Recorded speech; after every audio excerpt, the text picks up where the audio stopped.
দেশে পুলওয়ামা জঙ্গি হামলার ঘটনার পর দ্বিতীয় সর্ববৃহৎ জঙ্গি হামলা পহেলগ্রামের পর্যটকদের উপর ঘটে যাওয়া নৃশংস হত্যাকাণ্ড। মঙ্গলবার কাশ্মীরের পহেলগ্রামে 40 রাউন্ড গুলিতে ঝাঁঝরা হয়ে যায় রীতিমতো বেশ অনেকজন পর্যটকের বুক। আর এই নৃশংসতার ঘটনায় আবারও দেশব্যাপী ব্যাপক ক্ষোভ বিরাজ করছে। তবে জানেন কি, কে ছিল এই গোটা ঘটনার পেছনে মূল মাস্টার মাইন্ড? আজকে সেটা নিয়েই করবো আলোচনা। নমস্কার, দেখছেন খবরের প্রতিবাদ, আমি শতরূপা আপনাদের সঙ্গে আজকের বিশেষ আলোচনায়। মঙ্গলবার কাশ্মীরের অন্যতম পর্যটন স্থল পহেলগ্রামে ভ্রাম্যমাণ পর্যটকদের সাথে সীমান্ত রক্ষীদের বেশে একাংশ কুর্তা পাজামা পরে তাদের আইডি চেক করে। তাদের প্রত্যেকের হাতে ছিল AK-47।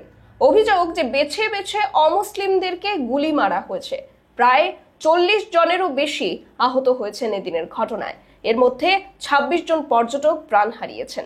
জঙ্গিরা আইডি দেখে যাদের ধর্ম যাচাই করতে পারেনি তাদের পোশাক খুলতে এবং কালমা পাঠ করতে বাধ্য করা হয়েছে। আর এভাবেই অমুসলিমদেরকে বেছে বেছে শনাক্ত করে তাদেরকে হত্যা করা হয়েছে।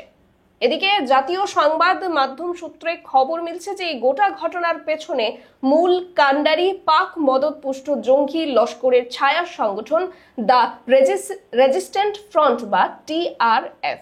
আর এই সংগঠনের শীর্ষ নেতা সৈফুল্লাহ খালেদ বা সৈফুল্লাহ কাসুরি হচ্ছে এই গোটা ঘটনার বা হত্যাকাণ্ডের মূল মাথা বা মূল মাস্টারমাইন্ড। সম্প্রতি পহেলগ্রাম হত্যাকাণ্ডে জড়িত 4 জঙ্গিদের ছবি প্রকাশ্যেও আনা হয়েছে। আরো দুজন জঙ্গির পরিচিতি এখনো পর্যন্ত পাওয়া যায়নি। অনুমান করা হচ্ছে যে এই ঘটনায় মোটামুটি ভাবে 5 থেকে 6 জন জঙ্গিরা সামিল ছিল। এরা প্রত্যেকেই TRF এর জঙ্গি এবং পাক মদতপুষ্ট জিহাদি। সৈফুল্লাহর ইশারাতেই মঙ্গলবার বিকেলে পূর্ব পরিকল্পিতভাবে এই গুলিকাণ্ড সংঘটিত হয়েছে বলেও খবর পাওয়া যাচ্ছে। তাছাড়া গোয়েন্দা সূত্রের খবর, পাক সীমান্ত পেরিয়ে বেশ কিছুদিন আগেই একটা জঙ্গি গোষ্ঠী কাশ্মীরে প্রবেশ করেছিল। আর এদিনের ঘটনায় তাদেরও যোগ রয়েছে বলেও এখন অনুমান করা হচ্ছে। আরো উল্লেখযোগ্য বিষয় হচ্ছে যে মূল কাণ্ডারি সৈফুল্লাহ কাসুরির নাম উঠে আসছে। সে অন্যতম পাক জঙ্গি হাফিজ সঈদের ঘনিষ্ঠ লোক। হাফিজ সঈদ, সে হচ্ছে ভারতের মানচিত্রে দ্য মোস্ট ওয়ান্টেড ক্রিমিনাল। সেই হাফিজ সঈদের সাথে ঘনিষ্ঠ সম্পর্ক রয়েছে সৈফুল্লাহ কাসুরির। আর এই সবকিছু মিলেই মূলত ধারণা করা হচ্ছে যে এই ঘটনার সাথে পাক জঙ্গিদের যোগ সাজশ রয়েছে। তবে এই ঘটনায় কাউকেই রেহাই দেওয়া হবে না বলে নিশ্চিত করেছে ভারতের প্রধানমন্ত্রী। বুধবার প্রয়াতদের পরিবারের সাথেও দেখা করেন স্বরাষ্ট্রমন্ত্রী অমিত শাহ।